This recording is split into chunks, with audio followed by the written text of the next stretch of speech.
Seja bem-vindo ao Macabrocast.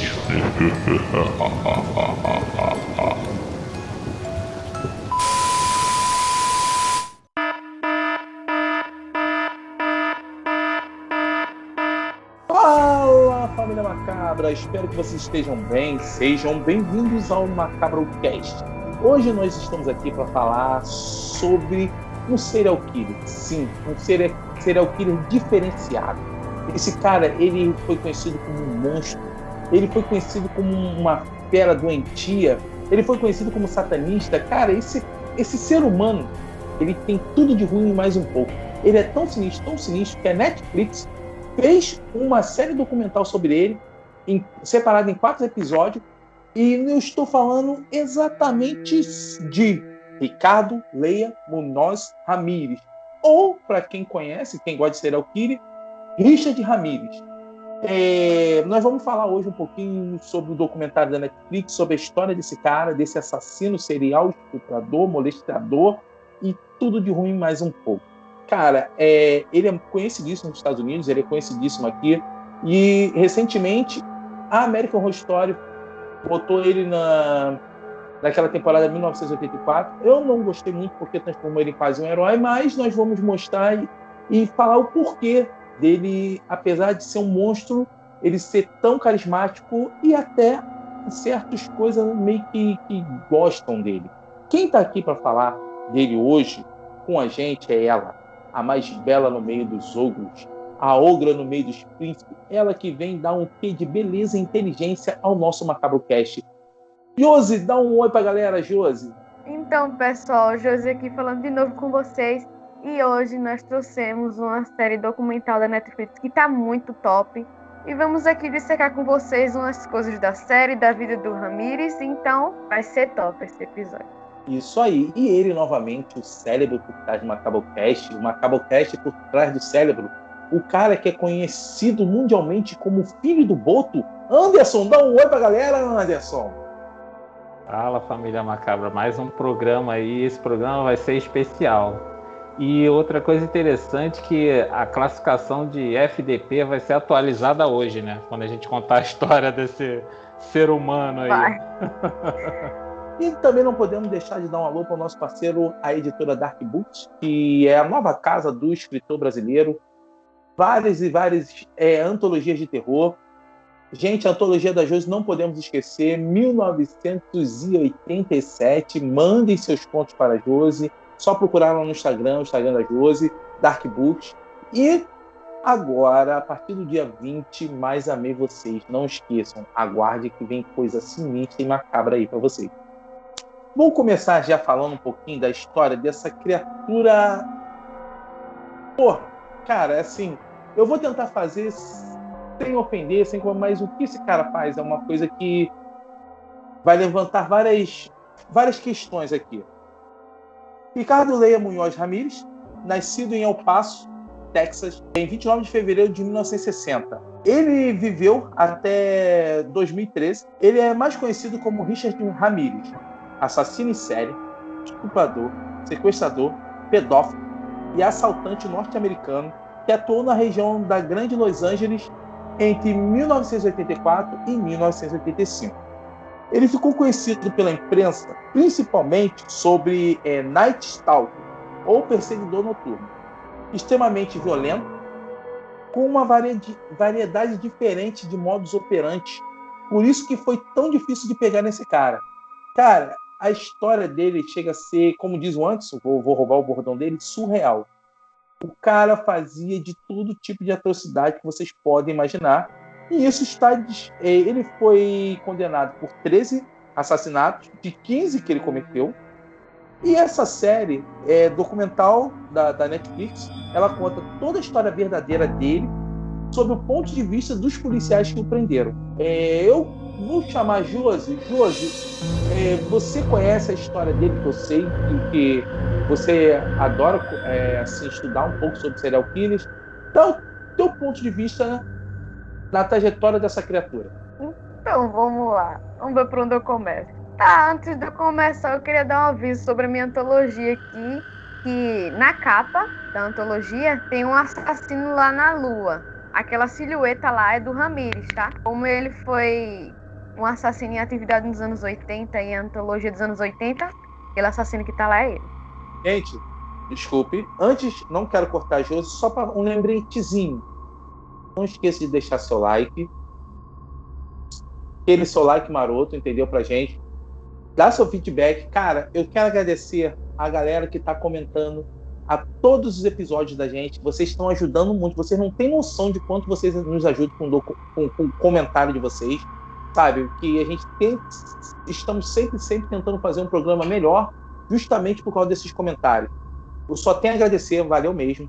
E pedir para vocês continuar comentando, indicar para seus amigos, para os seus inimigos, para todo mundo conhecer um pouco dessa história e todo mundo conhecer um pouco desse canal que está sendo feito especialmente para quem curte terror e quem curte um pouco dessa cultura de terror e horror no Brasil.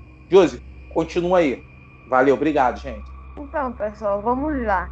Meu primeiro contato com o Richard Ramírez foi, obviamente, em American Horror Story, a última temporada lançada, que foi a 1984. Eu gostei muito do personagem, foi o personagem que eu mais gostei da temporada. Aí eu fui atrás de pesquisar, eu pesquisei quem era o ator, tal, o Zach Villa. Muito bom ator, interpretou o Richard muito bem, e é incrível como eles se parecem demais. Eu já tinha visto fotos do Ramírez, o original, né, sem ser o da série. Mas assim, eu nunca dei bola, eu vi assim páginas de terror, essas coisas assim, mas eu sabia que era um serial killer, mas eu não sabia que era o Richard Ramírez que estava em American Horror Story. Aí, depois que eu assisti a série, eu pesquisei mais e mais sobre a vida do cara, que eu gostei mesmo, assim. Não gostei, na minha gente, das coisas que ele fazia, tô dizendo assim, mas eu achei interessante, que eu gosto de estudar sobre.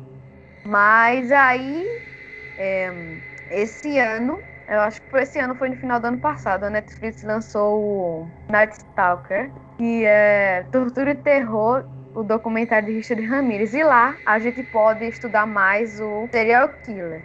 Então, minha gente, o que é que eu ia dizer sobre esse cara? Miserável, né? FDP, que eu não posso falar palavrão, estamos no YouTube.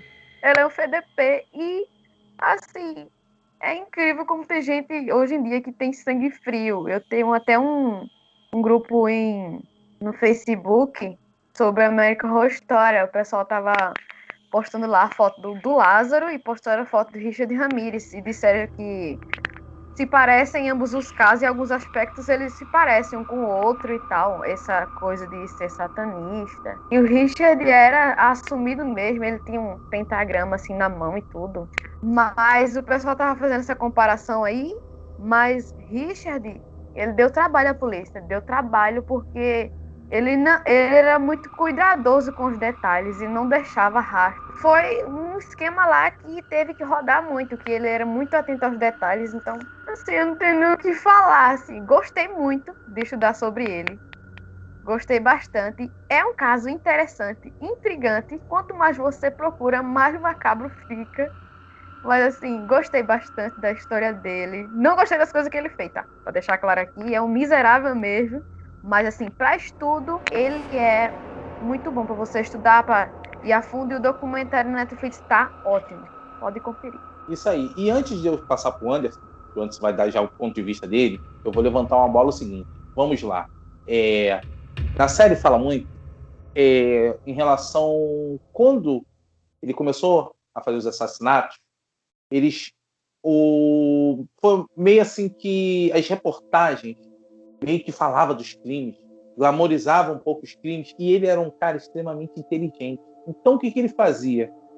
Ele ia vendo tudo que saía sobre ele, e ele ia fazendo os crimes diferentes justamente porque falavam sobre o que ele fazia. Era um cara extremamente inteligente.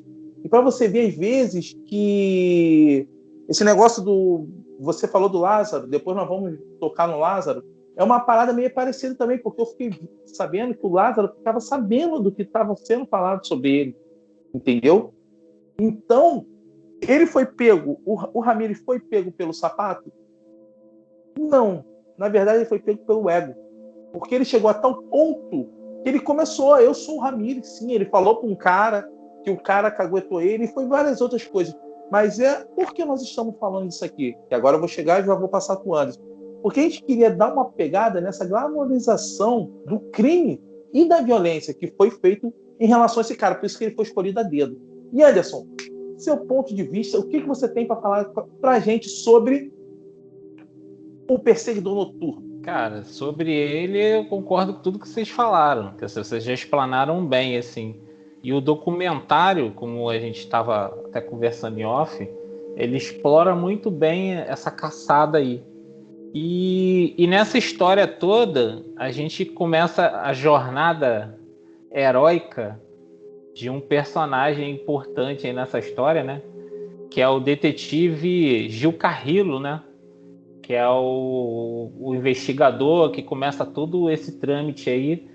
E o engraçado, assim, que no começo da série conta a história dele, que ele teve uma decepção amorosa, né? Que fez com que ele quisesse ir para a Guerra do Vietnã, né? Que a história dele começa na Guerra do Vietnã, ele se alista para a guerra e começa ali jogar toda aquela decepção amorosa ali na guerra. Ele não morre na guerra, ele vem, né?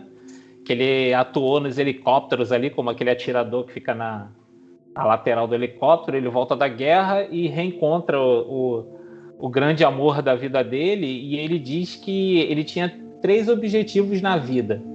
Um era se casar, outro era fazer faculdade, né, que era uma coisa que, por ele ser mexicano, né, a família muito pobre, eles não tinham essa oportunidade. E a terceira dela, que bate totalmente de frente com o que a gente vai falar agora, que é ser policial. Então, você fica pensando assim, caraca, então se esse cara não tivesse o objetivo como ser policial, será que o Richard Ramirez seria pego? Olha como é que o destino é construído, a jornada, por isso que eu usei o termo jornada do herói, porque parece uma história de jornada do herói de filme. As coisas vão se construindo de um jeito ao chegar ao ponto dele se tornar policial. E lá, nessa época que o Richard começa a atuar, tinha um detetive do homicídio chamado Frank Salerno, que ele era conhecido como Garanhão Italiano, né? Ele era o investigador, que é quase um personagem de filme também. Era aquele cara extremamente profissional, rígido, não brincava em serviço. Então a vida desses dois caras se cruzam a partir do momento que o Richard Ramirez, que até então é chamado de suspeito, né? A gente não sabe que é o Richard Ramirez, começa a fazer alguns assassinatos, roubos com assassinato, e a gente chega no primeiro caso, que é a história da senhora que achou o boné do AC/DC. Vocês lembram dessa história? Que ela achou o boné, jogou no lixo, aí ele chegou perto dela, viu ela jogando, pegou o boné, olhou assim, AC/DC, tipo assim, eu gosto dessa banda, limpou o boné, botou e saiu, foi embora.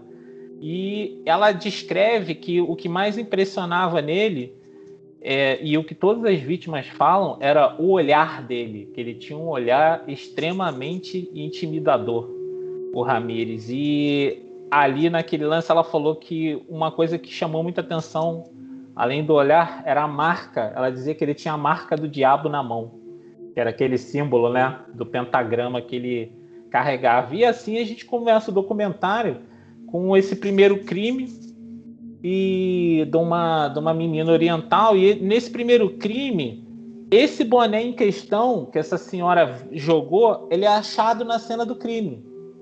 Então essa história começa a se construir ali, entendeu? E essa primeira morte é uma morte muito sinistra, que você vê que ele invadiu a casa e a menina estava encostada atrás do balcão, escondida. Não sei se vocês se recordam desse detalhe.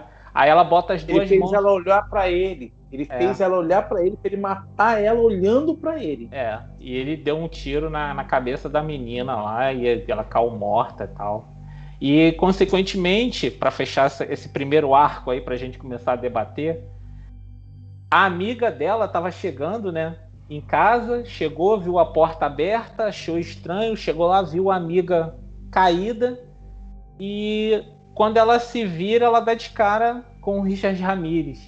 E o Richard Ramirez aponta a arma para ela, e ela, num gesto de defesa, ela bota a mão no rosto e o Richard Ramirez dá o tiro.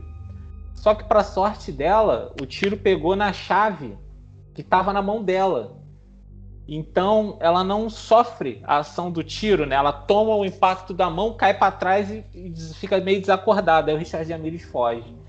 E nesse meio tempo ela acorda e ela vê que ela não morreu. Tipo assim, ela foi salva, foi um milagre aquilo ali. E ela corre e encontra com ele lá na frente de novo, quando ela dá a volta no quarteirão. Aí ele aponta a arma para ela, ela diz para ele assim: você já atirou uma vez em mim, você vai atirar de novo? Você já teve a sua oportunidade. E ele olha para ela e vai embora. E dá uma chance para ela, vamos assim dizer. E aí eu queria que vocês começassem a comentar aí, ver algumas partes a partir do momento que acontece esse primeiro crime e o Richard Ramirez, que até então é chamado de suspeito, começa toda a sua trajetória aí. Queria que vocês falassem de alguns outros casos. Tipo assim, Josi, em relação você falou da American Horror Story, né?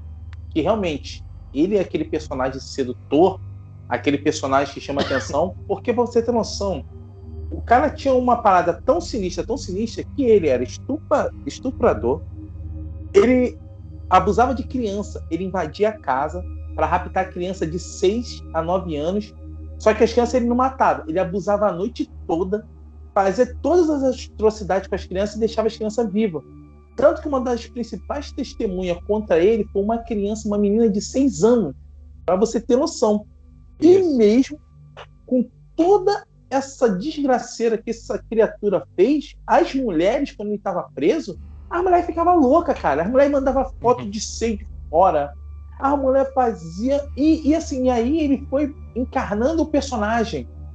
Porque até então, se você for ver, quando ele é preso, ele é meio que um mendigo, sabe? Todo sujo, com os dentes podres. E os caras falavam muito isso dele. Aí depois, quando ele é preso, que aquele coisa, ele passa a botar óculos escuros, sabe? Ele se sentia o popstar. Ele se sentia o popstar.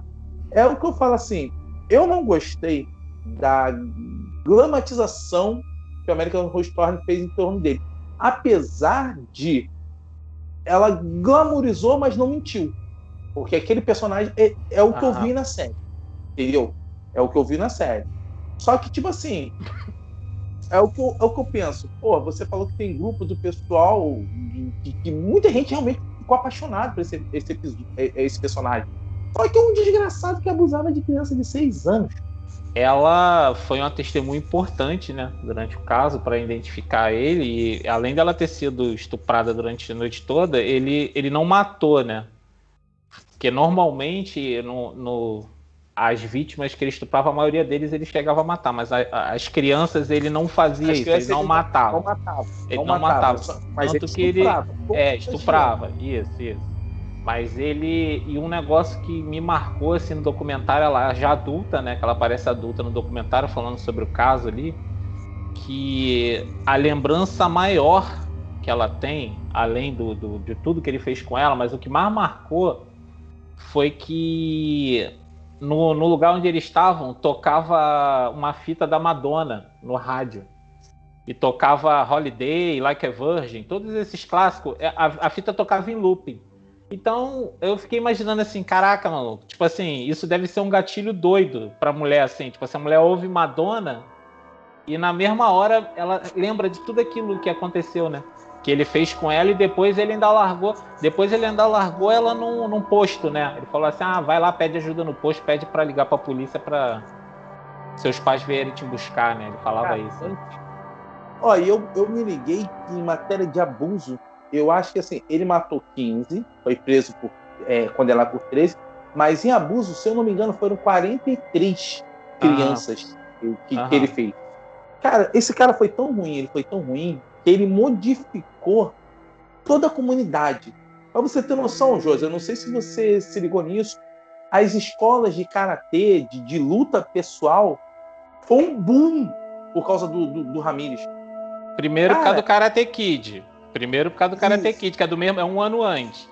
E depois para a autodefesa, né? Foi uma coisa de louco, assim, o que esse cara fez. E assim, ele foi impactante. Tanto que até hoje é um dos maiores serial killers mais conhecidos Assim, por mais que a pessoa não conheça a história dele, mas quem vê a foto dele de óculos escuros, na mesma hora reconhece, cara, esse cara aí eu já vi em algum lugar. Que nem você falou, José, eu não conhecia ele, mas quando eu vi a foto, eu falei, pô, eu reconheço ele de alguma coisa. Essa imagem dele, sabe? Essa imagem dele de óculos escuros, falando parada de Satanás. Ele fez ele, tipo assim, ele incorporou o personagem. E outra coisa também, voltando à série que vocês estão falando da glamorização e tal, eu acho que, assim, pelo menos o que eu entendi quando eu vi a temporada, ele também aparece depois na Hotel, na série American Horror Story Hotel. No Hotel ele aparece Diabo lá. Depois que eu vi depois a série. Aí o que acontece? Acho que a ideia deles, e acho que a maioria das pessoas que não viram esse documentário também não devem entender de uma certa forma, eles meio que transformaram ele num slasher, né? Num vilão slasher, como a gente vê aí Fred e companhia. Só que a diferença é que o Fred e a companhia são ficção. Eles podem até ter sido inspirados em pessoas que existiram, mas eles são ficcionais, eles foram criados. Agora o Ramírez não, cara. O Ramírez é escroto do nível de você ver o documentário e você ter vários sentimentos. Você sentir raiva, sentir nojo vendo o documentário, porque tu fala assim, como é que o ser humano consegue fazer o que ele fazia? Tipo assim, uma polícia, como até o próprio Salerno, que é um cara da homicídios, que prendeu o estrangulador de Hillside, né? Que era um estrangulador famoso também da época, que matou 11 mulheres, né? Que ele matava as mulheres e se inspirou de uma certa forma nele. De uma certa forma nele. Nele e em outros, porque ele era um cara que lia sobre isso. Ele estava... Acho que por isso que ele não tinha um modus operandi, que a polícia tanto ressalta no documentário, que é o jeito que o serial killer mata. Ele mata o de Hillside, ele estrangulava as mulheres, deixava numa encosta num lugar onde a polícia sempre achava o corpo. Alguém sempre ia ver. Então ele tinha um modo que ele fazia. O Ramírez não. Ele fazia cada um de um jeito. Tanto que logo em seguida, esse caso da menina, veio o primeiro duplo homicídio dele. Que ali, quando você vê o documentário todo, você vê um pouquinho de modus operandi. Que normalmente, o que ele fazia? Ele invadia a casa com as pessoas dormindo, ia até o quarto do casal, dos donos da casa, matava o marido dormindo, né? E pegava a esposa. Dependendo de como ela reagisse, se ela fosse agressiva, ele matava. Se ela ficasse com medo e acuasse, ele estuprava, fazia, acontecia. Tanto que nesse E depois matava, Tanto que nesse primeiro duplo homicídio, a polícia achou estranho, porque depois de ele ter feito tudo isso com a mulher, ele deu várias perfurações acima da vagina, ali na parte do ventre da mulher, né? Quando ele matou ela. E arrancou os olhos, cara. Uma coisa extremamente absurda. Tipo assim, tanto que o policial fala assim, parecia que ele estava com muita raiva, porque provavelmente essa vítima deve ter lutado pela vida dela, né? Então ele ficou com tanto ódio daquilo que ele fez o que fez.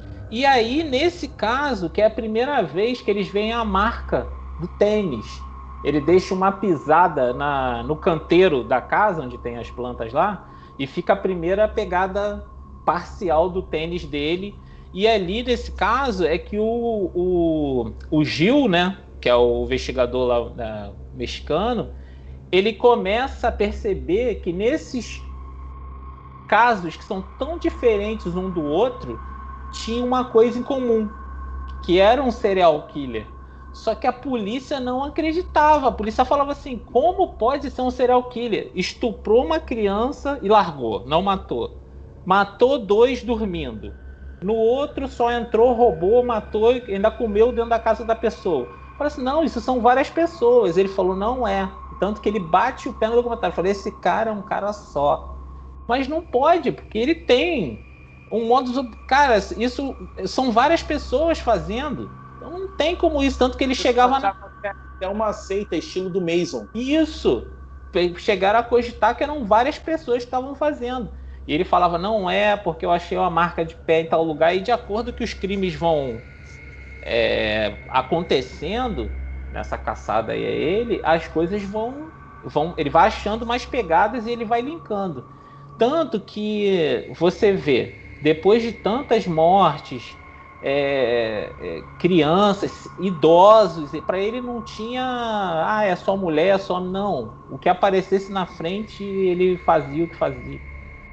Tanto que o que dá todo o start, assim, que o cara crava, fala assim, é realmente uma pessoa só, foi uma criança, uma outra criança que ele também roubou, e pegou ele dentro de casa, cara. O mais absurdo era isso. Ele entrava na casa da pessoa, pegava a criança, levava até um local e ficava ali fazendo tudo que ele fazia.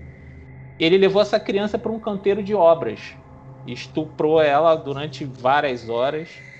E só que, para sorte da polícia, né, infelicidade dele, ele pisou num negócio que estava com cimento relativamente fresco. Então foi a primeira vez que ele deixou uma pegada total do pé. Então ali eles descobriram que o cara calçava em torno de 43, 44 e descobriu que era realmente um homem, a altura, e dali começou toda a montagem desse quebra-cabeça aí. Isso aí. E Josi, olha só, eu quero te fazer uma pergunta. Você como mulher, eu quero saber o teu ponto de vista. Como é que um cara desse, estuprador, ele era pedófilo, fascinava as mulheres? Você como mulher escritora, o que você acha que rolava nessa parada? Olha, Peterson, não tem como dar uma opinião assim geral, porque tem mulher que pensa de uma forma diferente. E assim, eu não penso como a maioria, mas vamos lá. E tem gente que tem gosto realmente peculiar. Eu entendo assim, que eu já conversei com algumas pessoas de assim, mas ele era muito sexy, minha gente. Pelo amor de Deus, você não vê o que o homem fez, não. E tu tocasse até naquela questão lá que quando ele foi preso, né? As mulheres mandavam carta para ele, as mulheres mandavam foto, um bocado de coisa lá. E assim, do meu ponto de vista, assim, eu não entendo o porquê dessas mulheres fazerem isso. Embora tem gente que curta mais esse lance de adrenalina. Tem gente que gosta mesmo de um bad boy, né? Seja ele quem for, seja ele o Richard Ramirez. Tem gente que gosta, assim. Mas, assim, no meu ponto de vista, esse povo é doido. Não tem, assim, não tem uma explicação, assim, plausível que explique você ter atração por um serial killer. Ele pode ser o galã. O galã é o que entra mais na questão, assim, eu não sei como é que eu explico. Porque, ultimamente, vem tendo tantas obras cinematográficas batendo nessa tecla aí. Se eu for falar, vou citar alguns nomes aqui, mas eu não vou me estender muito. Um exemplo de um filme é 365 Dias. O pessoal amou esse filme. Teve gente que amou. Mas, assim, eu odeio esse filme. Porque, assim, ele trata de um cara lá. Eu vou voltar assim como um Richard Ramirez, que o pessoal achava ele bonito, tá? Ele tinha dinheiro, era bonito e tal. Sequestrou a mulher, fez dela o que quis, o que não quis. E a mulher se apaixonou por ele. E o pessoal tava romantizando essas coisas.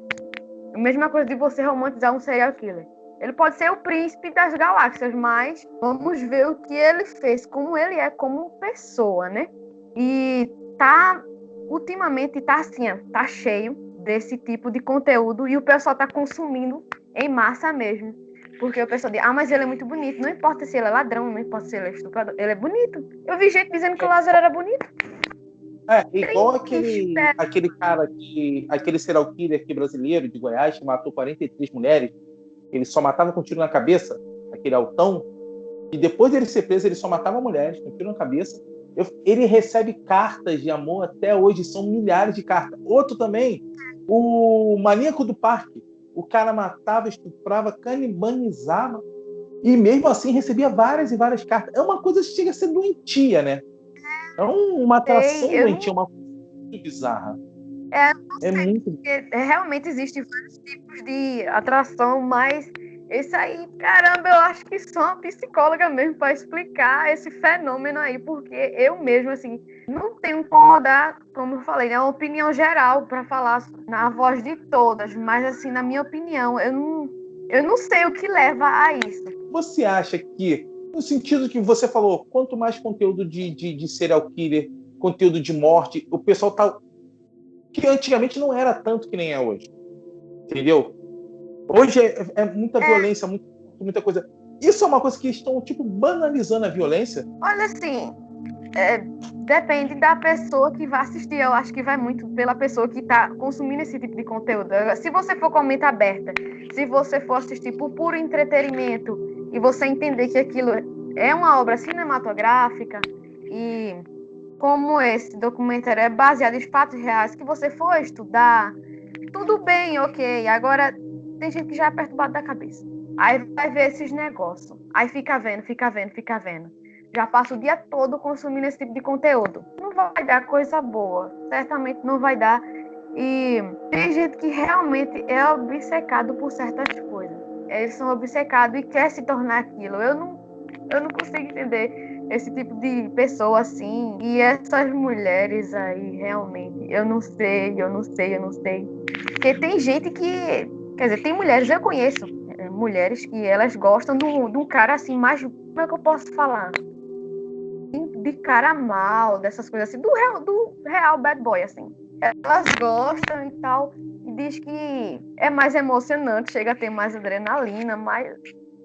A adrenalina de você ficar com o cara e a qualquer momento ele esfaquear. Eu não entendo isso, realmente. E, gente, olha só, nós não estamos querendo falar mal de mulheres, nós estamos falando nada disso, nós estamos levantando uma tese sobre que é uma coisa que até me preocupa bastante, realmente, em relação a esse aumento da violência. Eu acho que eles dão meio que uma banalizada, sim, porque parece que a gente está anestesiado, sabe? E, assim, é um tema que eu gosto de conversar tanto que eu vou abordar até uma coisa parecida na minha antologia, dia 20, vocês vão ver quando chegar lá. E por isso que nós estamos levantando essa tese, por isso que eu estou perguntando para a gente, porque tanto quanto tem mulheres atraídas por esses tipos de serial killer, existe homem também. Existe também, sabe? É a mesma coisa, só que a gente tenta entender, né? É o que eu falo assim, com o terror, a gente tenta entender um pouco da mente humana, tenta entender um pouco do... Porque para mim isso é meio que um desvio, uma coisa assim. Então, falando como mulher, realmente me preocupa essas obras que o pessoal vem consumindo, vem assistindo, e são de fácil acesso, você encontra no Netflix, você encontra em qualquer lugar, assim, e são coisas que, assim, chega a ser absurdo, minha gente, o que o pessoal romantiza certas coisas, porque o cara é ladrão, mas ele é bonito, mas tá, o cara é bonito, e se fosse um cara feio lá, aí era nojento, era não sei o que, mas realmente não dá para entender, mas é preocupante o que vem acontecendo ultimamente. Mas quero saber a opinião de Anderson. Vai lá, Anderson. Cara, relacionado a isso que vocês estão falando, eu acho que a violência já está banalizada há muito tempo, né? É só você ligar o jornal aí, sendo na hora do almoço, na hora da janta, e você vai ver o que você vai assistir lá. Entendeu? A gente tá num nível de frieza tão grande. Nós que eu tô falando ser humano de uma certa forma. É só você ver o que você sente quando você vê uma foto do cara que tomou um monte de tiro, uma cena de morte. Aí você pensa assim, pô, mais um, bala perdida, mais um. Há um pobre que foi tratado como um bandido, mais um, entendeu? Você acaba ficando anestesiado de uma certa forma, né?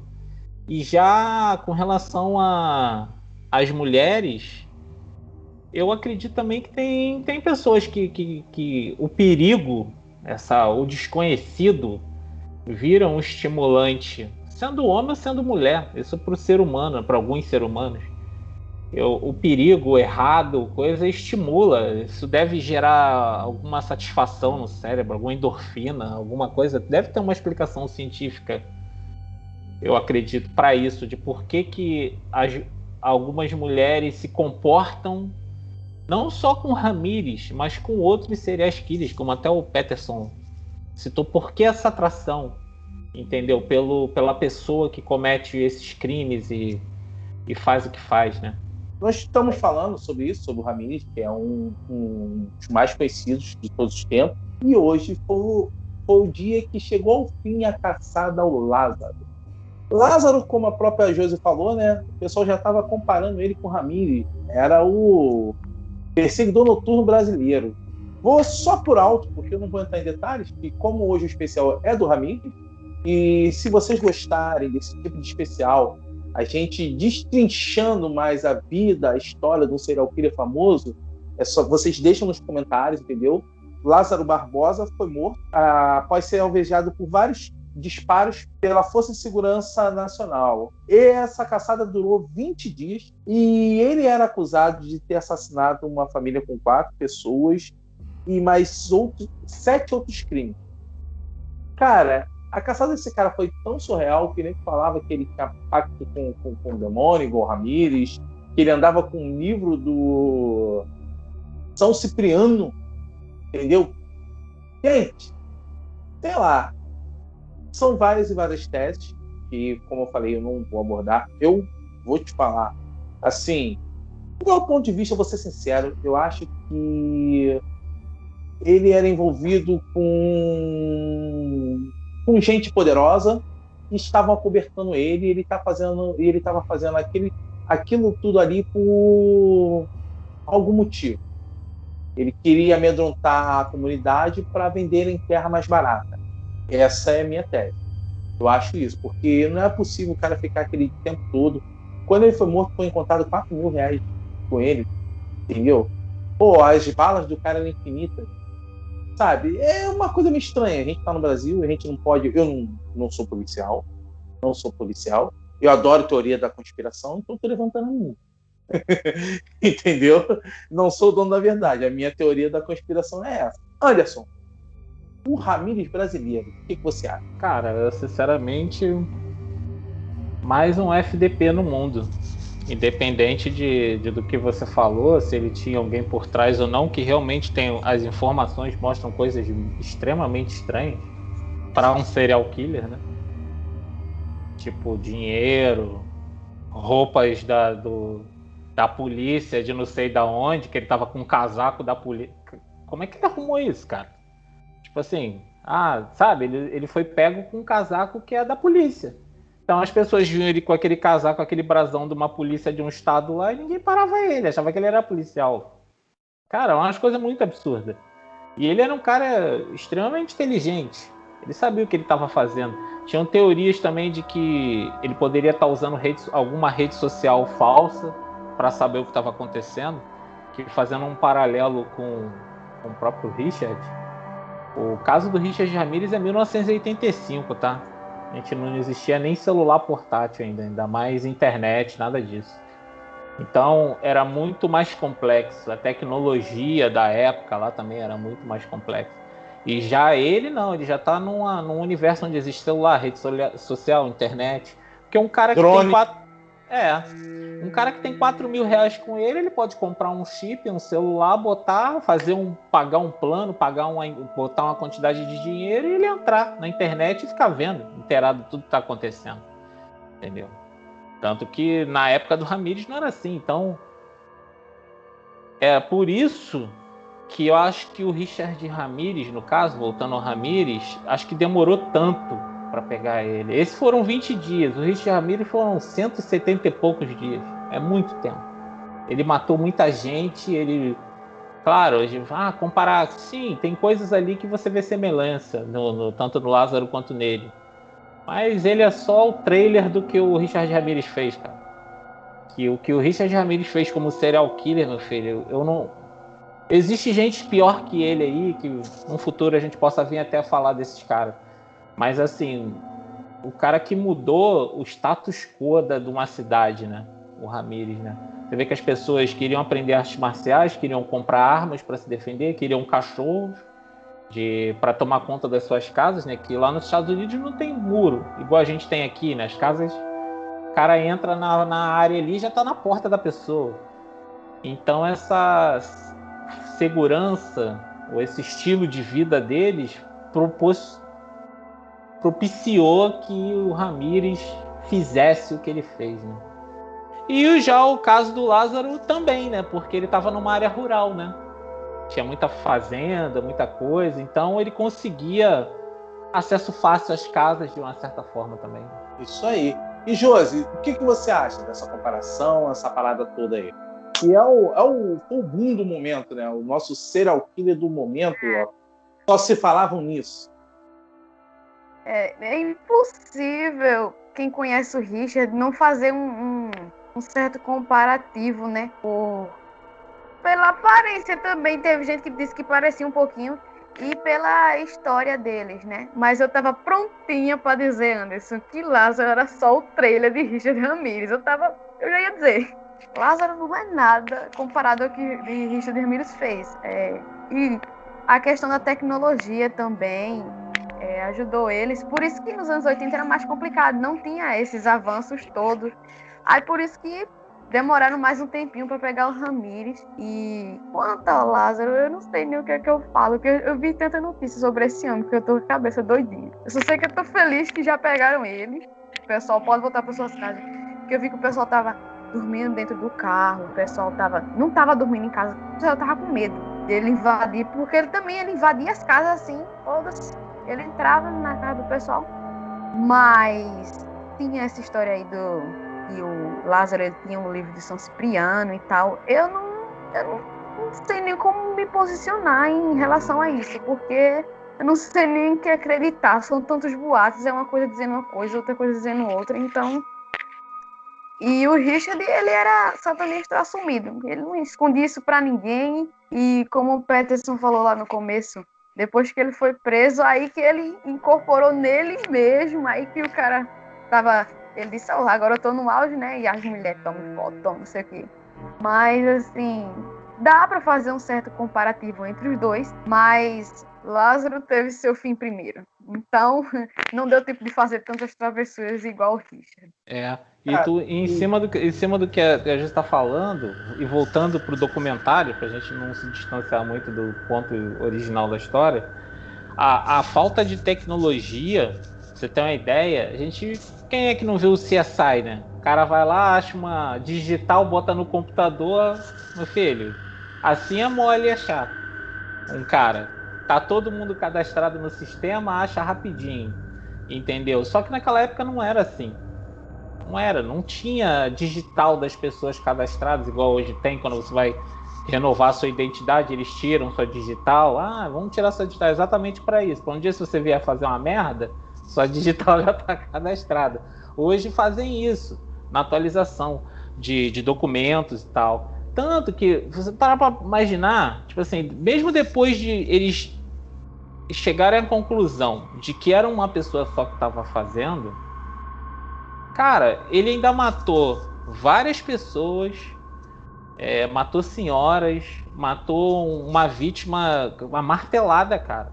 Você tem noção disso? Pegar um martelo e matar uma vítima de porrada martelada com chave de roda de carro, entendeu? Essa senhora, que até foi conhecida como a avó de Monterey Park, que é uma das primeiras... A senhora, coitada, o cara entrou na casa, ela brigou com ele. Uma senhora de 60 e poucos anos, ela lutou com ele, tanto que nas fotos que mostram no documentário, ela com a unha da mão quebrada, cara. Você imagina uma força que uma pessoa tem que aplicar para você quebrar sua própria unha, cara. É surreal isso. Surreal. E a partir dessa... Quando essas coisas começaram a se juntar, eles chegaram à marca do tênis, né? Que era um tênis à via, de corrida, tal, tudo aquilo. Foi aí que começou a parte que os noticiários começaram a chamar ele de o assassino invasor, né? Antes de ser conhecido como perseguidor noturno. E a partir daí, cara, começa um caos. Aí a cidade entra em pânico, entendeu? Porque deu na televisão, até então a investigação estava toda ali. Entre a polícia, né? A polícia fazendo de tudo ali para que não vazasse, mas quando a coisa começou a sair, morreu um aqui, morreu um ali, tem uma pessoa que tá matando, aí o bicho pega.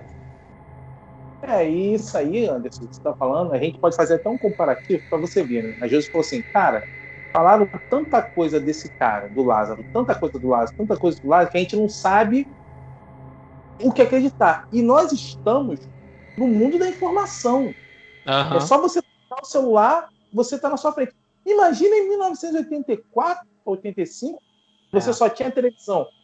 E se hoje, em 20 dias, o serial killer fez esse pânico, imagina 174 dias que não pegava o cara. Uhum. 175. O que ele causou na comunidade? Pô, a própria Jesus falou, o pessoal tava dormindo nos carros, o pessoal tinha fugido. E lá? Cara, é uma coisa... Você tem uma ideia? A força policial que foi criada para pegar ele eram 200 policiais, cara. É muita gente para pegar uma pessoa só. Mesma quantidade, né? É muita gente. E um fato bizarro, chega a ser engraçado, né? Mas bizarro, que essa força policial, ela recebia ligação, né? Tipo disque denúncia. Ah, eu vi ele aqui. As pessoas não sabiam nem como ele era, cara. E as pessoas diziam que via. Ah, eu vi um cara tentando entrar. Isso gerou uma onda de ligação de ex-esposas falando que os ex-maridos eram o Richard Ramirez pra tentar ferrar a vida do cara. Foi mesmo, eu vi essa parte. E o anão, o suspeito anão. Que o cara ligou, a polícia foi lá no cara, era um anão. Mas como é que um anão calça 43, 44, minha senhora? O policial ficou doido. E isso, como você falou, 1985, a informação era só TV e rádio, jornal e revista. Entendeu? Fala, pode falar. E uma coisa que eu achei também, assim, que agora eu tô lembrando, aquele final do American Horror Story, aquela cena, uma cena que o Ramirez, ele vai apanhando pela rua. Quem viu a 1984 sabe o que eu tô falando? Aquilo ali foi baseado exatamente no que aconteceu quando ele foi preso. Isso. Exatamente quando ele foi preso.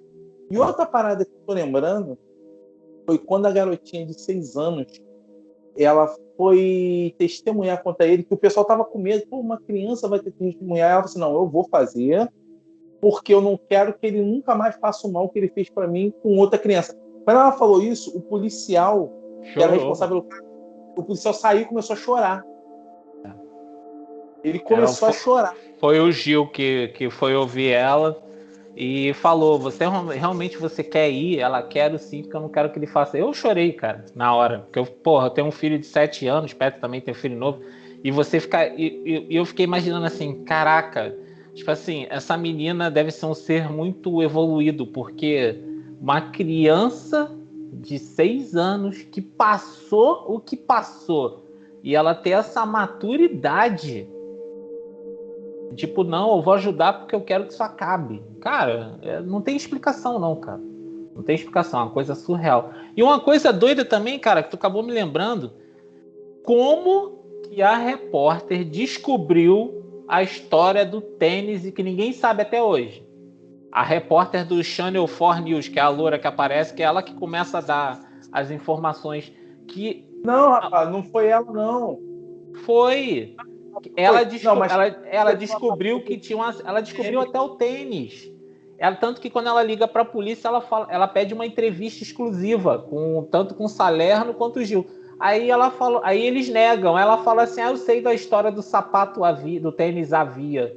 Aí ele. Mas aí foi o próprio policial que caguetou. Eles deduzem que foi isso que aconteceu. E a gente chega também num ponto da história interessante aí, que é a primeira vez que eles quase pegam o Ramirez, né? Porque lá nos primeiros crimes que ele cometeu, ele furtava carro também, tirava a pessoa do carro, matava. E um desses carros que ele roubou, ele foi até, entre aspas, o cara foi em cima, ele tomou a dura da polícia, ele estava nesse carro roubado, aí ele deixa o carro e foge. Aí esse carro foi apreendido, os caras, acho que era ele que estava com esse carro aí. E eles queriam investigar para saber se tinha impressão digital, essas coisas básicas que um policial faz, e eles não deixaram. Falaram, não, nós que vamos investigar.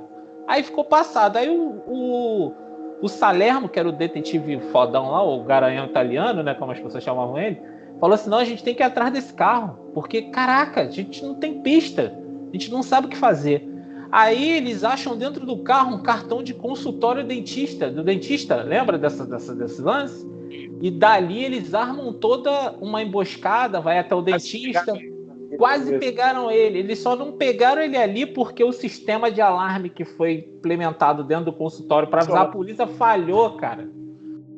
E lá ele botou o nome de Richard Mena, né? Ele botou um nome Richard e um sobrenome fictício ali, né?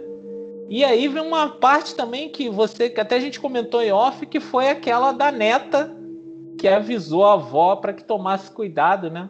Para trancar a casa, ela falou assim: se for para trancar a casa, eu não quero mais viver aqui. Aí ela foi uma das vítimas, tanto ela quanto o marido. Cara, isso também é de partir o coração. Aí ela vê as cenas, ela já velha, né, nos dias atuais, né, ela mais jovem, falando nos jornais, né, da época, do qual foi o sentimento quando ela chegou em casa e viu a avó que ela tanto gostava, que ela falou para que tomasse cuidado. E aconteceu o que aconteceu. Realmente. Gente, esse é um caso muito sinistro. O documentário está na Netflix. O final do documentário, eu não vou falar para vocês. Eu não vou dar spoiler. Apesar da história real, todo mundo sabia. Mas se vocês quiserem saber, vão lá e vejam. Entendeu? Vão lá e vejam. Vocês vão ver o que um dos serial killers mais perversos da história foi capaz de fazer. Porque é uma coisa assim que eu falo, uma coisa que eu gosto de serial killer, uma coisa que eu sempre vejo, eu sempre estudo, e por que eu falo de terror, essas coisas todas, porque eu penso o seguinte: a gente tem que saber, a gente tem que conhecer o mal para poder reconhecer o mal, entendeu? Então, é uma coisa que é válida. Você pode ver, você vai pegar uma história do passado, você compara com a história de hoje em dia, você vai se, sabe? E também uma coisa que não podemos deixar esquecimento, é que quem esquece as coisas é fadado a cometer os mesmos erros. Então, é muito bom também a gente ver o que aconteceu. Eu não vou dar o desfecho da história, vou deixar vocês curiosos, para que vocês quiserem, vocês dão uma olhada na Netflix, estou dando uma moral para vocês, hein? Financia nós aí. E, gente, desde já, antes de acabar, recadinho final, Josi, 1987. Fala para ele. Então, pessoal, para quem ainda não sabe, 1987 é a antologia que eu estou organizando junto com o Léo. Então, como o título já deixa claro, né? Todos os contos têm que se passar nos anos 80, especificamente 1987. Então, serão aceitos contos de todo tipo de, não vou dizer gênero, mas tema, subgênero dentro do terror. Você pode mandar slasher, você pode mandar qualquer um. E não esquecer de inserir a música, tá, pessoal? Eu sempre tô lembrando a parte da música, porque tem conto chegando sem música. Aí eu sempre mando, e a música? Você não leu o edital? Tá lá no edital, tudo escrito. O edital você encontra no meu perfil do Instagram, @josisantos. Você pode encontrar lá, tem um link lá. Você vai direitinho, lê o edital. Tem poucas exigências, vocês lê lá. O edital fecha agora em julho, mas ainda tem tempo suficiente para vocês escreverem. E qualquer coisa, qualquer dúvida, é só falar comigo, pode falar com o Peterson, tá? Que a gente vai tirar a dúvida de vocês. Edital e também na Dark Books, não podemos esquecer, né? Vai estar lá na Dark Books. E galera, antes do Anderson finalizar também, eu quero falar para vocês, viu no American Horror Story aí, vai ter uma surpresinha para vocês aos sábados no Instagram. Aguardem, isso aí. Eu não vou falar o que é não, mas vocês vão gostar. Todo sábado no Instagram. E Anderson, dá um recadinho para eles. Não falei o que era, então não pode me xingar. Tá. Antes de dar a despedida, eu só queria ler aqui um comentário do próprio Richard Ramirez, depois de todo o desfecho da história. Ele fala o seguinte texto: eu fiquei furioso com aquele desfecho por ter sido pego. Me virei para pessoas ao meu redor e cuspi nelas e mostrei a língua como uma serpente. Se eu tivesse uma arma, eu faria todos correrem. Eles não seriam tão corajosos quanto pensam que eram. Aí você vê que o ser humano, mesmo quando estava derrotado, ele não dava o braço a torcer. Era ruim. E se ele tivesse armado no momento que ele foi acuado, como até o Peterson citou, mostrou em American Horror Story essa cena, ele teria feito uma chacina antes de pegar ele. Então, assim, a gente tem que, com esse texto, pensar assim que a gente gostar de um vilão do Slash, eu gosto do meu, tem o Fred, que é o meu favorito, são da ficção. Agora, você glamourizar o cara da vida real, que faz coisas reais, com pessoas que poderiam ser o seu vizinho, seu amigo, a gente Seu tem que filho? começar, seu filho, sua mãe, sua avó, como o Richard Ramirez fazia. Eu acho que está na hora da gente parar para dar uma pequena refletida aí para ver se realmente a gente está no raciocínio certo e no caminho certo. E é isso aí. E desde já peço para vocês entrarem lá seguir a gente no Instagram, @MacabroCast, as nossas redes sociais, minha, do Peterson e da Josi, estão todas aqui na descrição do vídeo. Deixar o seu like, comentar, como o Peterson já falou, endossando o que o Peterson falou. E é isso aí, galera. Obrigado aí por mais um programa. Gente, muito obrigado mesmo. Não esqueça, ainda estamos numa pandemia. Quem ainda não está completamente imunizado, mesmo que esteja imunizado, não esqueça de você botar máscara, porque a máscara não só te impede de pegar a doença, mas você pode ter tomado a vacina e você pode estar passando a doença, entendeu? Então, por favor, gente, não esquece a máscara para proteger sua mãe, seu pai, seus filhos, sua família, seus amigos. Estamos numa pandemia ainda, vocês estão vendo a merda que está acontecendo, não preciso falar mais nada. Não esqueçam mesmo, galera, deixe seu like, muito obrigado mesmo. Até a próxima do MacabroCast. Fui.